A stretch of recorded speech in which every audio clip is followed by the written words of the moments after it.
తన విజయం నర్సరావుపేట ప్రజలకు, నాయకులకు, కార్యకర్తలకి అంకితమని ఎమ్మెల్యే చదలవాడ ఆనందరావు అన్నారు. ఎన్ని ఇబ్బందులున్నా సంక్షేమాభివృద్ధి కొనసాగుతుందని చెప్పారు. కూటమి ప్రభుత్వం ఏర్పాటై ఏడాది పూర్తి చేసుకున్న సందర్భంగా కూటమి ఆధ్వర్యంలో విజయోత్సవ ర్యాలీ చేపట్టారు.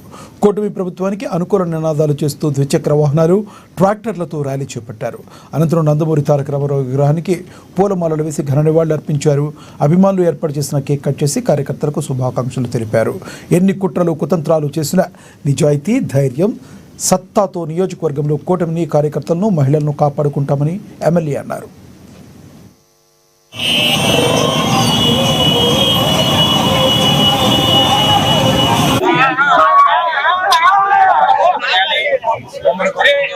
ఫేస్ పక్క పెట్టు.